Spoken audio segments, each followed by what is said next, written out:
जातात, पण परमात्म्याकडं गेल्यानंतर ज्याच्या त्याच्या कर्मधर्मानुसार जे पुढचं फळ भोगायचं असतं त्या वाटा काही ठराविक उंचीवरून वेगळ्या पडतात. पुन्हा की इथून ही वाट इकडे नरकाकडे जाते, हे स्वर्गाकडे जाते, आणि त्याच्यात मग हा सूक्ष्म देह सुद्धा एका ठराविक मर्यादे उंचीपर्यंत गेल्यानंतर तोही गळून पडतो, आणि तिथून पुढचा प्रवास फक्त लिंग देह करत असतो, त्याच्यासोबत आत्मा राहतो. आणि म्हणून हेमाच्या दरबारात आपली इतंभूत काडी ना काडीची माहिती हे आपल्या सोबतच असते, ते तिथं त्यांना मिळत असते. आणि परमात्मा हा सर्व ठिकाणी सर्व समयी व्याप्त असतो. परमात्मा नाही असं एकही ठिकाण नसतं, आणि म्हणून परमात्म्याला तुमचं सुख, तुमचं दुःख, तुमचं सत्कर्म, तुमचं दुष्कर्म हे सगळं त्याला ज्ञात असतं.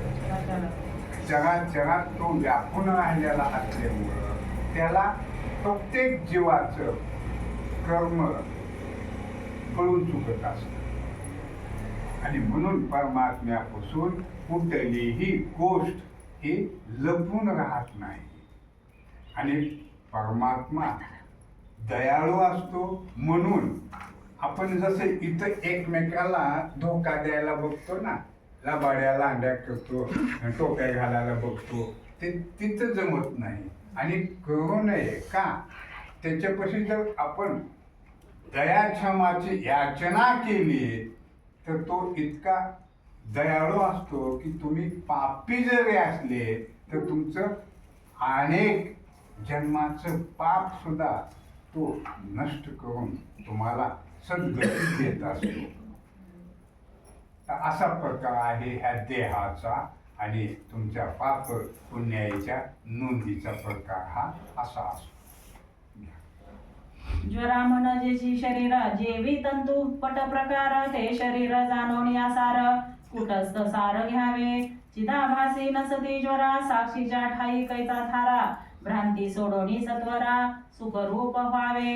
दुःखाची हजारो कारणे, मूर्ख मनी शिरती वेगाने, ज्ञाता ठाई नसे प्रवेशणे, परिपूर्ण तो शांत. ज्या श्रुती स्मृती युक्त ज्ञान, त्या द्रव्य संकट ग्रह दहन, झाले तरी दुःखे लिंपेन. शारीरिक मानसिकी व्याधी अनिष्ट वस्तू समागम, श्रम आणि इष्ट वस्तू त्याग परम, शारीरिक दुःखाचे हे धाम, असे पूर्ण यातचे. मानसिक दुःख प्रथम, दूर केल्या शरीर भ्रम, नष्ट पावती निस्सीम, शरीर मग शांत. मानसिक दुःखाचे कारण, स्नेह हा प्रबल जाण, भीती आनंद शोक, श्रम पूर्ण स्नेहापासून मिळे. स्नेहापासून विषय प्रीती, प्रतिकूलेश द्वेषोत्पत्ती जरी पूर्ण विषय मिळते, तरी दोष दृष्टी ठेवावी. संतपणा ज्या अंगी असे, स्नेह तेथे राहत नसे, सुख दुःखातीत असे, स्वस्वरूपी रममाण. प्रेमाने इच्छा वाढे, त्यानंतरी हाव जोडे, पापा उद्वेगावर पडे, हाव रोगे होती ते. हाव हा भयंकर रोग, शरीर होई काष्टवत मग, कुत्र्या परीस प्रबळ वेग, करी द्रव्य प्राप्तीस. निरभिलाषीपणा श्रेष्ठ, आरंभी पासून निरीच्छ स्पष्ट, तो मुक्त होय चोखट, संत महाप्रतापी. संत तोची संन्यासी, हे जाणावे स्पष्टतेसी, संत तोची संन्यासी हे जाणावे स्पष्टतेसी. तर संत कसे असतात त्याचं वर्णन ह्या ओव्यामध्ये आलेलं आहे. की संत ते असे असतात की निरपेक्ष बुद्धी असते त्यांची, निरीच्छ वृत्ती असते त्यांची, आणि सदैव सतत परमेश्वरा चरणी यांचं मन रमलेलं असतं. आणि परमेश्वरी चरण सोडून यांना काहीही आवडत नसतं, काही कशाची यांना आवड नसती. म्हणून हे भक्त आणि भगवंत सतत एकमेकांच्या संगतीत राहत असतात. आणि संन्यस्त ह्या साधू संतांनी जरी तुमच्या आमच्यासारखे ग्रस्त आश्रमात जरी जीवन घेतलं असलं, ग्रस्त आश्रम जरी स्वीकारलेला असला, तरीही ह्यांना संन्यासी का म्हणतात की ते संसारात असूनही अलिप्त असतात.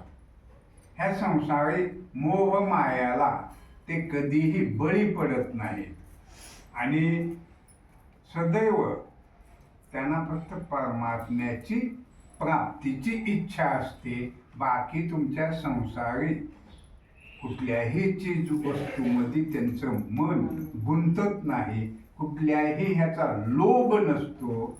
आणि काम क्रोध लोभ मोह ह्याच्या पलीकडे पोचलेली ही संत मंडळी असते. म्हणून ते नित्य मुक्त असतात.